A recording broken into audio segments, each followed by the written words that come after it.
الحمد لله والصلاة والسلام على رسول الله. خوشکو برابر ڕێزەکانم لە خزمەتتانە لە بەرنامەیەکی تازە لە بەرنامەکانی کەناری ئارامی بە خزمەتتانە گەمەوە ئینشاء الله بۆ هیوایی کە ئەم بابەتانی کە باسیەکەین کە خوێنینەوە کە لە خزمەتتانە ڕێنمونی خۆم و ئێوەژەکەم بۆ هیوایی ئینشاء الله خوای گەورە ئارامیمان پێ ببەخشێ لە ترسی ڕۆژی قیامەت لەو ڕۆژەیە دڵخۆشمان کە ئیطمئنانی دەروونمان پێ ببەخشێ و لەگەڵ پێغەمبەران و ڕازگۆیان و شەهیدەکان و پیاوچاکانە حەشرمان بکە ئامین. لە خزمەتتانە باسی بابەتێکی تازەکەم کە ئەویش بریتێ لە تامەزرۆبوون بۆ پەرتووک و خوێندنەوە. بەڕاستی ئینسانی موسڵمان ئەبێ کەسێکی زانا بێ، کەسی موسڵمان کەسێکی شارەزایە. ئەو دینی کە خوای گەورە باڵا دەست بۆی ناردووە بەڕاستی دینێکە لەسەر بەصیرەتە. خوای گەورە باڵا دەست ئاوا پێغەمبەر فێرەکە صلی الله عليه وسلم قل هذه سبيلي أدعو إلى الله على بصيرة أنا ومن اتبعني. أي محمد بيان بفرمو أمر ريكي منه دعواكم بوي خلق بانكم بوي بلام لسر بصيرة يعني العلم. أم ديني إما علم نزاني تيانية جهالتي تيانية علم ناتواني لدجي دين بوستي حتى چەنێ علم پێش بکەوێ ئەبێ ئەوان ملکەش بن بۆ قورئان، ئەوان ملکەش بن بۆ سنەتی پێغەمبەر صلی الله عليه وسلم. ئەی مسلمانی بەڕێز، هەر کاتێ هاو بە خەیاڵی توا شتێکت بینی عەقڵێکی ساغ و سەلامەت تەسەووری نەکرد، دڵێک کە دڵێکی ساغ بێ ساف بێ پڕ بێ لە نووری ئیمان تەسەووری نەکرد، ئەو بزانە کە لە دین نییە، ئەو بزانە خوانەی فەرمووە، ئەو بزانە پێغەمبەرەکەی صلی الله عليه وسلم ڕێنمونی نەکردووە. خرافیاتی تیانە ئەم دینە، هەمووی عیلم و زانست و زانیاریە. بڕۆ قورئان بخوێنەرەوە لە الحمد لله رب العالمين وهتاكو من الجنة والناس سورة ناس لفاتحة وتا سورة الناس شتێک نابینی کە جێگومان بێ، شتێک نابینی کە پێچەوانی زانست بێ، ئیلا ئەبێ زانست ملکەچکا بۆ ئەو عیلمە شەرعیە. لەبەرەوەی کە خوای گەورە و باڵا دەست ئەو ڕێبەگە و ڕێبازەی پێغەمبەری صلی الله عليه وسلم لەسەر بەصیرەت دروست کردووە، لەسەر بەصیرەت داناوە. قل هذه سبيلي أدعو إلى الله على بصيرة أنا ومن اتبعني. أفرمي بيان بفرمو أي محمد أو الرقاكي منه خلقي بوبانكم لسر بصيرة علم مني شو إيوش بويا بالراسي بيغمبر فرميتي صلى الله عليه وسلم إنما العلم بالتعلم. علم بفيربونه أبي هاول بيت لديني خوا شارزا ببي. بيغمبر صلى الله عليه وسلم فرمي قيدوا العلم بالكتاب. علم بباريزن بشي بكتاب، يعني بالكتاب يعني بنوسين بنوسا قرآن خواي قروا بالا دست بو إيمي ناردوه لي تيبقى بيخوان روا للرحمة خوا يك حرف دشاكت بو نسره سبحان الله. يعني يك لا قرآن بخوانا يك برا وجهك رويكي بريك نك بريكي طواوتي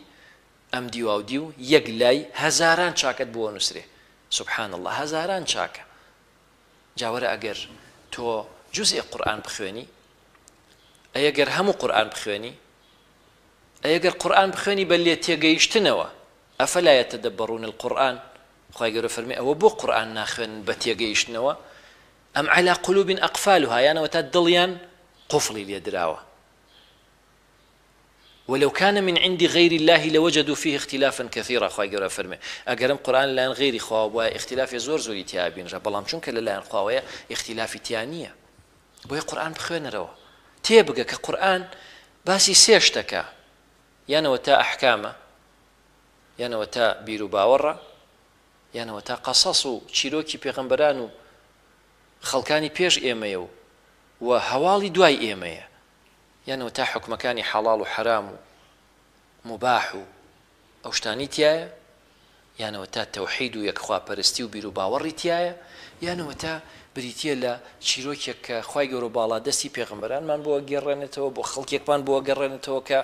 لەو پێش هەبوون بۆ پند و ئامۆژگاری ئێمە باسی قەبر و قیامەت و دوا ڕۆژمان بۆ کە ئەمە هەمی بریتیە لە عیلم و زانستی شەرعی بخوێنەرەوە. تۆ بێت تامەزرۆبی لەم خوێندنەوەیە. پیغمبر فرمی صلی الله علیه وسلم من قرأ حرفا من كتاب الله فله به حسنه. هر کسی حرف لكتاب خواب خونته چاکیی بو نسره. لا أقول ألف لام ميم حرف فرمينا ناڵێم ألف لام ميم بتنيا حرفك ولكن ألف حرف ولام حرف وميم حرف بلام ألف بتنيا حرفك وميم بتنيا حرفك ولام بتنيا حرفك ألف لام ميم ألف لام ميم سي چاکت بۆ نووسێ وەرە حەدیثی پێغەمبەر صلى الله عليه وسلم بخوێنەرەوە ئەوە صحیح ئیمام بوخاریە ئەوە صحیح ئیمام مسلمە ئەوە پێشەوان مسند ئیمام ئەحمەدە سبحان الله مسند ئیمام ئەحمەد هاتووە 40,000 حەدیثی لەوەیە گێڕاوەتەوە بە سەنەدەوە 30,000 بەبێ دووبارەیە بۆ کێ ئیمام ئەحمەد نووسیوێتیەوە ڕەحمەتی خوای لێ بۆ ئێمە ئیمام بوخاری ڕەحمەتی خوای لێ بێ دەیان هەزار فەرمودەی لەبەر بووە 600,000 فەرمودەی لەبەر بووە 4,000 حەدیثی بێ دووبارەی کردوتە ناو صحیحەکەیەوە وافرمي ما أدخلت في كتابي إلا ما صح هيش حديثكم نخستو تناو صحيح بخاري وصحيحكم إلا أو حديث النبي صحيحة بويا همو أمتي إسلامي وكو إمامي نووي فرمي اتفاق ينكردوه كصحيح ترين كتاب لدواء قرآن بريتي لصحيحة بخاري ومسلم تيغن برا خوش ويستكانم بچن بخوان نوا چن مهم خوندنوا زانستي علمي شرعي طلب علمي شرعي زانية تجيني بچت جيني ببهشت من سلك طريقا يلتمس فيه علما سهل الله له طريقا إلى الجنة هر كسي ڕێگەیەک بگرێتە بەر بۆی کە علمی شەرعی فێر ببێ خوای گەورە ڕێگای بەهەشتی پێیە مۆبایلەکەت کتێبخانی تایە بڕۆ کتێبی باشی تیا داونلۆد بکە و داببەزێنە پڕی بکە لە ڤیدۆی دەرس و دروس پڕی بکە لە قورئان نەک خەریک بی دائما و هەمیشە و کاتێکی زۆر لە قیامەتە لێی پەشیمان بیتەوە لە هەندێک شتی خراپ کە خوا پێی ناخۆشە لە پەیوەندی ناشەرعی لەگەڵ ئافرەتان لەگەڵ کوڕان لە یاریکردنی پەبجی و کۆمەڵە یاریە کە بەڕاستی بەس لە خوا دوورتە خاتەوە بەس غەفڵەتت پێیە بەس بێ ئاگایی لە تۆ ئاچێنێ بەس شەهوەت و ئارەزوو بۆ تۆ بەجێ هێڵێ هیچ دەورێکی نییە وەرە بە مۆبایلەکە دەتوانی بەهەشتی خوا بەدەست بێنی بەڕاستی پارە خوای پێی یاوی بڕۆ کتێبی پێ بکڕە بڕۆ لە بەردەمی مامۆستایەکە بخوێنە دەرس بخوێنە دەرس با لە گەنجێتیە علم لە دەست نەچێ ئیمام شافعی فەرمێ ومن فاته التعلیم وقت شبابه فكبر عليه 4 لوفاته هەر کەسێ لە کاتی گەنجێتیە علمی لە کیس چوو 4 الله ئەکبەری نوێژی مردووی لەسەر بکە چوە کەسە مردووە بەڕاستی الناس موتى وأهل العلم أحياء شاعرك الله خلق مردون بەڵام ئەهلی علم هەر زیندوون زۆر مهمە زۆر بخوێنەرەوە با لە ماڵەوە کتێبخانەت هەبێ کتێبخانەیەکت هەبێ قورئان لەسەر و هەمویانەوە بێ تەفسیری تیا بێ حەدیثی پێغەمبەری تیا بێ صلی الله عليه وسلم شەرحی حەدیثەکانی پێغەمبەری تیا بێ صلی الله عليه وسلم فقهی تیا بێ شارەزابوون لە دین کتێبەکانی عەقیدەی تیا بێ کتێبەکانی سیرەی پێغەمبەران سیرەی پێغەمبەری خۆمان عليهم الصلاة والسلام ژیاننامی پێغەمبەری خۆمان صلی الله عليه وسلم با ئەوە لە ناو کتێبخانەکەی توا بێ ئەوە جیهادە لە پێناوی خوا ئەوە گەورەیە بۆ تۆ ئەوە بەرەکەتی ماڵەکەی تۆیە وەرە بخوێنەرەوە با شارەزابی بابی بەزانە پێغەمبەرە فەرمێ صلی الله عليه وسلم وإن العالم لتستغفر له كل شيء لتستغفر له من في السماوات ومن في الأرض ئەوەی لە ئاسمانە ئەوەی لە سەرزەویە هەمووی داوای لە خۆشبوون بۆ کەسی عالم و شارەزاکە پێغەمبەرە فەرمێ صلی الله عليه وسلم نضر الله امرأ سمع منا حديثا يك حديث خوای گەورە دەموچاوی کەسێ ڕووناکە ڕێی ڕووناکە ڕێی پیشان بە کە یەک حەدیث لە ئێمەوە ئەبیستێ فبلغه كما سمعه چۆن بیستوێتی ئاوا ئەگەیەنێ بە خەڵک فرب مبلغ أو عام سامع زۆر جارێ و کەسێک کە حەدیثەکەی پێگەیەنی زۆر لەو کەسێک کە بیستوێتی زیاتر سوود و ئیسفادەی لێکە سەحابەیەکی کیرام حەدیثەیە گێڕێتەوە دەم بەدەم ڕۆشتووە بوخاری گێڕاوێتیەوە ابن حەجەرات و ڕەحمەتی خوای لێ بە شەرحی صحیح ئیمام بوخاری کردووە حەدیثێکە فەرمێ من 40 فائیدەی لەسەر نووسم ابن حەجەر فەرمێ ڕەحمەتی خوای لێ بێ تێگەی برا خۆشەویستەکەم ئەهلی علم خاوەن علم زانستی شەرعی پێغەمبەر فەرمێ صلی الله عليه وسلم هەموو شتێک داوای لێ خۆشبوونی بووە حتى الحيتان في الماء ماسی لەناو ئاوە حتى النملة في جحرها هەتاکو مێرولە لەناو کونی خۆی داوای لێ خۆشبوون بۆ ئەو کەسە عالمەکە مەلایکەتەکان لە ئاسمان هەموو شتەکانی سەر زەوی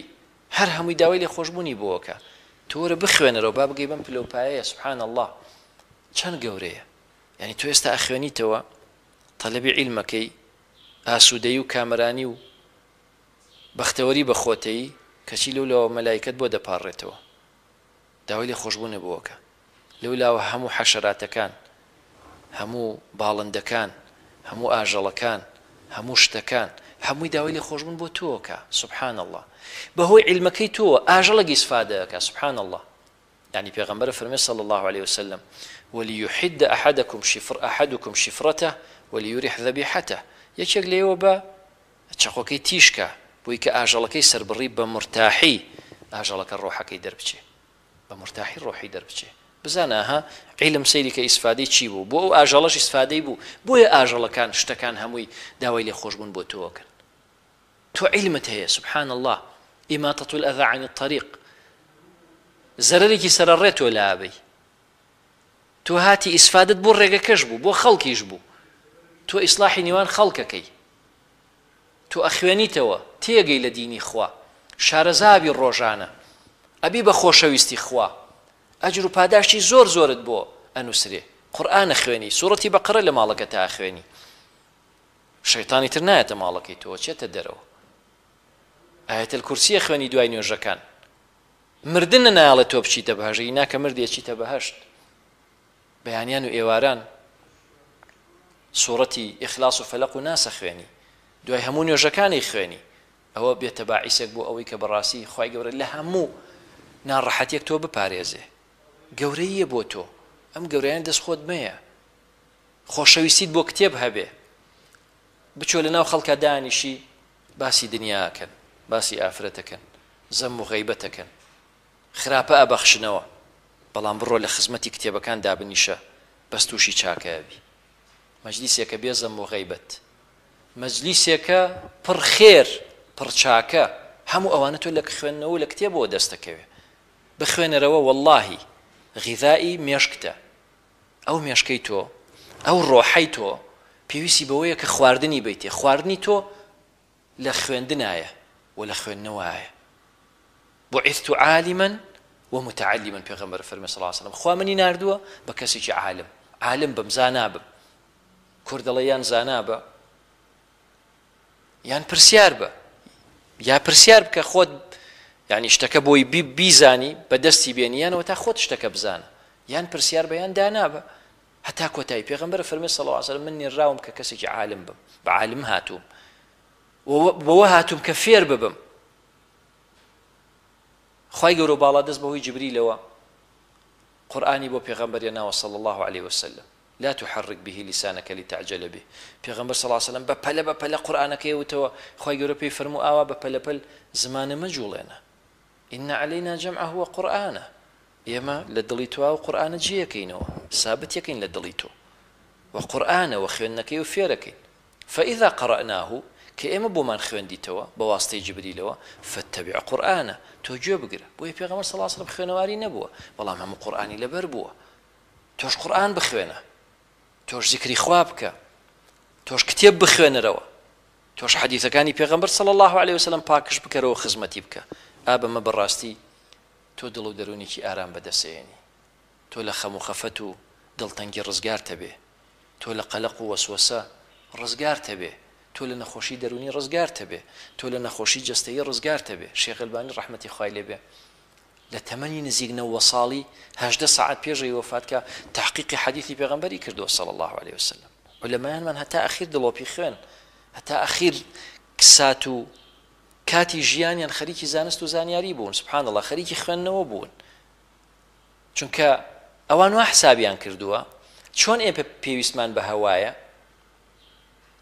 ئاوا پێویستمان بە زانست و زانیاریە چونکە ئیمام ئەحمەد فەرمی ڕەحمەتی خوای لێ بێ حاجة الناس إلى علم وطلب العلم أعظم من حاجتهم إلى الطعام والشراب خەڵک خەریکی خواردنەوە و تێرکردنی ئارەزوەکانیان با بە حەڵاڵیش بێ بەڵام لەوە زەڕورتر و گەورەترەوەیە کە تۆ بەڕاستی پێویست بە زانستی شەرعیە پێویست بە خوێندنەوەیە خۆت ڕابێنە ئینشاء الله با لەو کەسانە نەبی کە یەک لاپەڕ ڕاخوێننەوە سێ دەڕخێنەوە خێرا خەویانی ئەو بە چاویان نایەتە خوارەوە ڕای بێنە بخوێنەرەوە مێشکی تۆ 900 ملیۆن مجلد بەس کتێب ئەگرێت چەند کتێبت تێ کردووە چەند مجلدت خوێندوێتەوە تێگەن برا خۆشەویستەکانم خوشکە بە ڕێزەکان علمی شەرعی ئەو گەورەیەت پێ بەخشێ ئەو ئارامیت پێ بەخشێ ئینشاءالله خی گەورەی یارمەتیمان بە لەو کەسانە بین کە هەمیشە خوێنەرن خوێنەری زانستی شەرعی خوێنەری قورئانی پیرۆز خوێنەری حەدیثی پێغەمبەر صلی الله عليه وسلم لەو کەسانەمان حساب کە بە تەمەنی درێژ بە لەشی ساغی شاء الله سبحان ربك رب العزة عما يصفون وسلام على المرسلين والحمد لله رب العالمين سبحانك اللهم وبحمدك أشهد أن لا إله إلا أنت أستغفرك وأتوب إليك إخوائي قولوا موفقتانك من يشو إيوش بوها مكاريكي باشا والحمد لله رب العالمين الذي